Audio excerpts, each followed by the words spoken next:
Oh, she died.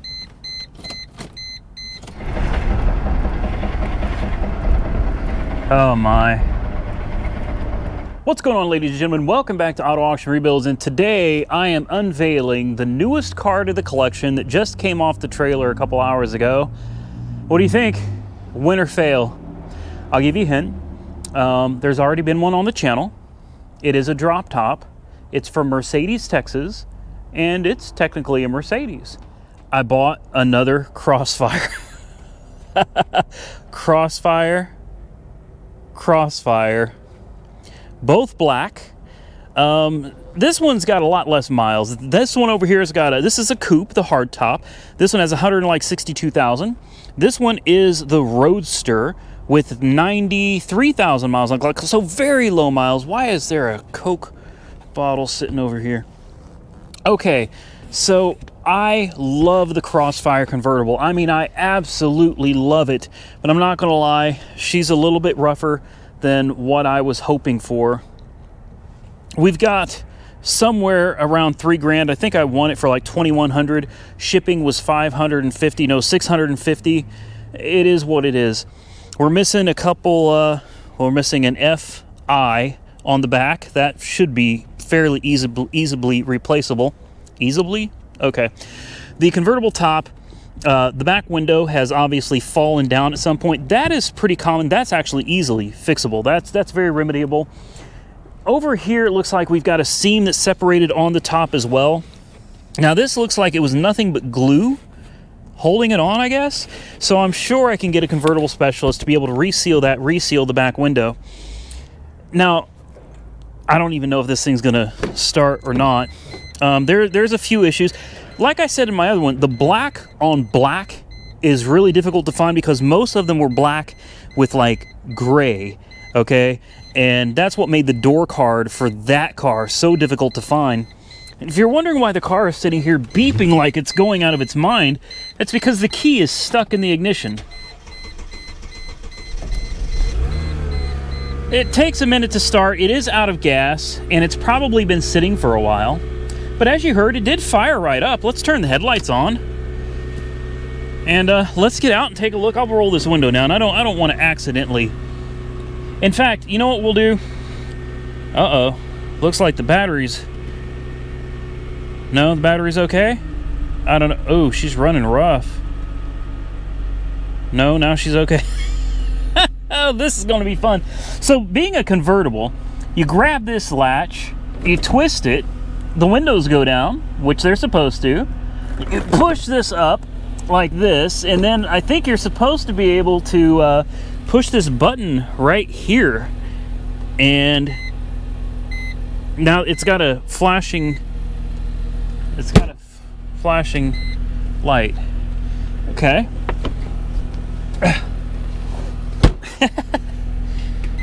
It just beeps. I'm gonna reach out here and try to hold this up.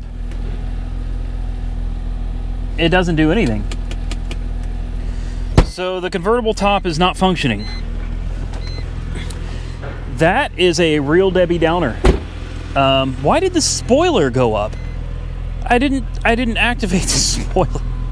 Okay, I'm already, and I haven't even driven it yet. You know what I mean? Something looks very wrong with this tire, doesn't it? This is a 235/35. They've got the tires on the wrong part of the car. That's a 235/35. What do we got here? A 225/45. That tire's too thin. Looks like the lights are working though. The back tires actually look way too thin. They're 235/35 19s, and they are supposed to be 255/35. So their tires are just not wide enough. So yet another issue. The convertible top has issues. It doesn't open. The window is falling down. It's got an open seam right there. Tires are the wrong size. Check engine light is on. It's got a cracked windshield going across here. We have the same type of clear coat peel on this. that we have on that one. Now, these are normally very solid, reliable cars, so I'm really kind of shocked to see this thing with such low miles with this many issues. So it just must not have been cared for very well. We'll pop the trunk for you real quick, and then we're going to attempt maybe to take it on a little ride. Here is your trunk, which you don't have much trunk space, but with the top up, you can actually pull this down and fold it, and you actually have all of this trunk space now. Now, the top will not work. Obviously, the sensors or something somewhere if this thing is not put where it needs to be. Looks like the license plate lights also are... Oh, wait. Hold on. There we go. There's one. Can we get the other one going? No. Well, we got one license plate light, and it probably just went out. No, it's still on. So as you can see, the idle's cleaned up some. It's low on fuel. It's probably got bad gas in it. It's got a check engine light on. We're going to have to run the codes on this. We'll see if my Alltel MaxiSys Elite plays nice with this car. I don't want to really take it for a drive until I know the battery is acting right, because we weren't even able to really get it running earlier. It was pretty bad. So there she is. Is it what I was hoping for? No. No, it wasn't. Unfortunately, this isn't a case of I'm pleasantly surprised. This is a case of I think I made a mistake. Now, we're going to put it in gear real quick. So it's in park. Let's put it in reverse. Okay, straight into gear. Drive. It's not shifting down manually. You're supposed to be able to click this over, and that D should be... So I already know what's wrong with it. I guarantee you, look, here's that cup holder that in the other one I said was not functional. You're not missing anything. This cup holder is useless. You can't do anything with that. And over here is your ashtray and coin holder, I think. Or no, just an ashtray. Just an ashtray. Okay, the spoiler... Spoiler doesn't seem to be working, or... Okay, the spoiler seems to be sticking. What a pain, man. We'll put this top back up like this. I'll put the windows up. The radio works, though, I believe, on this one. 94.7 The Brew rocks. Stone Tip. Okay. The lights that we have on, this thing's got a slew of them. We got the washer fluid. We've got the... gas light, airbag light is on. That sucks. Check engine light, tire pressure light, burned out light bulb over Oh, Lord have mercy. Let's see if we can take her for a little bit of a test drive. I'll turn the lights off and we'll disconnect the battery charger. See if we can take her for a spin. Boys and girls. It's not in first gear. No, it's in limp mode. I can feel it. Now, I assumed that's why this car was at Copart to begin with. I hear something dragging the ground. I think this little piece of plastic trim.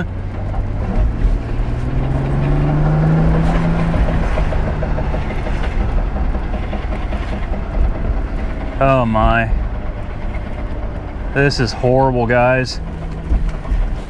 We got a piece of plastic or something dragging off the back.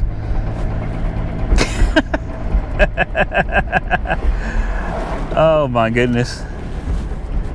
Okay, so she is in limp mode, but I'm going to check the transmission fluid level. I'm going to pull that piece of plastic that's hanging off the back. I think what really upsets me is the top doesn't work, because that could be an expensive issue. It really could. It's going to get dark, and I don't want to have the headlights on when it's dark because it draws so much current. Now, the interior of this car, honestly, it's in pretty good shape. And I saw something hanging off the trailer. Oh yeah, it's just plastic. I don't know if it's just going to come off or what. We got to fix that like now.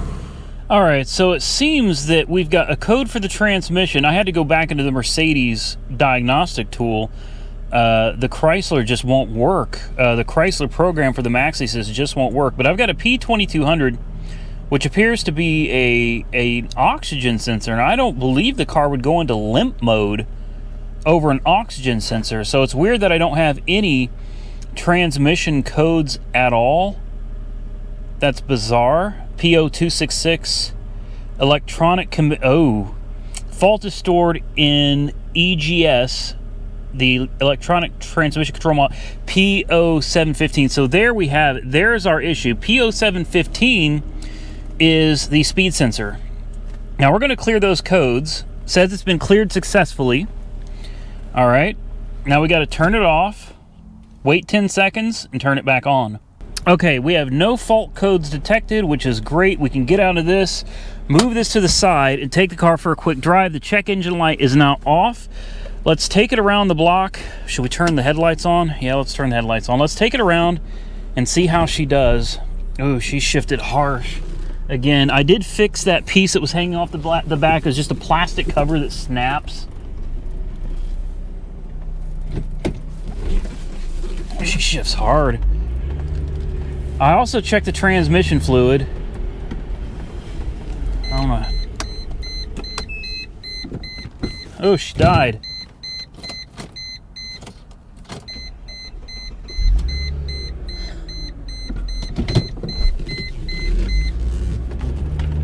That battery is no good.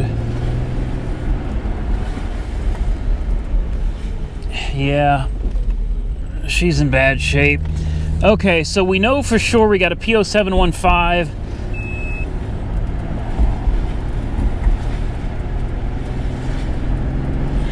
Yeah, she's not shifting.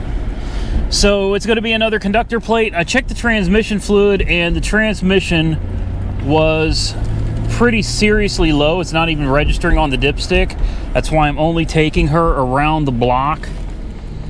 But I already know what it's going to be. I'm going to have to get on FCP Euro's website. I'm certain that once we replace the conductor plate and the fluid, just like in the other one, this one will run and drive fine. And then we're going to have to deal with that convertible top, which is kind of a really big issue for me right now. We got to get it fixed. Hard to believe, 93,000 miles on the clock, and the thing is in worse shape than the one up there.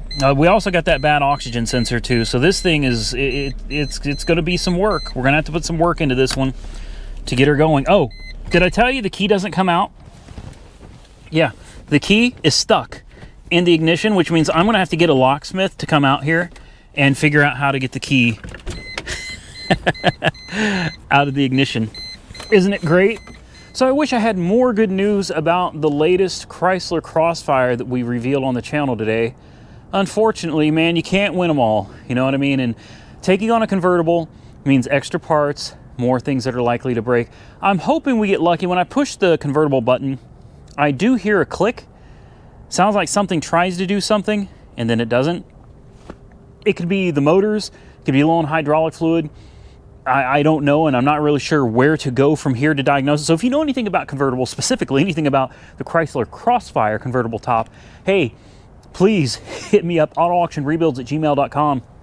I would love to do some back and forth with you, and maybe we can figure out what's wrong with this top, because I really don't want to have to take it somewhere and pay somebody to fix the entire top for me.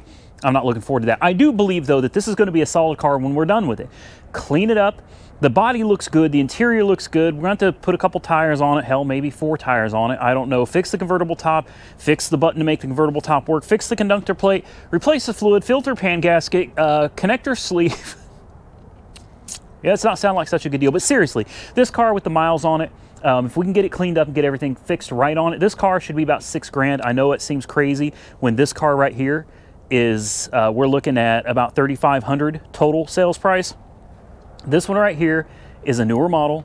It's got much less miles on it, and it's the convertible. So this one is worth quite a bit more. Now, will we pull 6 out of it? No, there's not a chance we'll pull 6, especially with the weather getting cold. I think we'd be lucky to pull maybe $49.95. Realistically, probably $4,500 on this one. We've already got, what, 3 grand into it? That doesn't leave a lot of room for profit when working on this car. Now, I had a lot of you say, Randy, you're not allowed to make profits. Not yet. We're not to that point yet, okay? We will get there, but right now, we're still okay if we make a profit. Everything's fine. This is coming next year, so stay tuned for that. And yes, I will talk about this car sitting in the driveway, the C7 sitting there, in one of the next videos. So stay tuned for that as well. There's a lot of new and exciting things coming up, and there also might just possibly be an AMG coming to the channel soon. I haven't fully decided about that. I've been considering a C55 AMG for sale, buy it now for 2,000 bucks. I'm not going to say where. It could be at Copart, it could be at IAA. Not going to say what state it's in either, but there is one. It's that retail red, baby, or ticket me red, whatever you want to call it. I've been considering that, but I feel like we're starting to kind of, I need to get some of these cars done and get them out. The Honda Accord is still sitting down at Weird Beard's lot. It's not sold yet. We need to move something. I need to move something before I go out and buy yet another one. And I guess that's going to end the video. If you enjoyed the content, then please give the video a big thumbs up. I truly, truly appreciate it. Don't forget, if you do like the content, feel free to share it on social media with your friends. It really does help the channel. Follow me on Facebook and Instagram, Auto Auction Rebuilds. And I guess until next time, stay safe out there, everybody. I will catch you all very soon in the next one.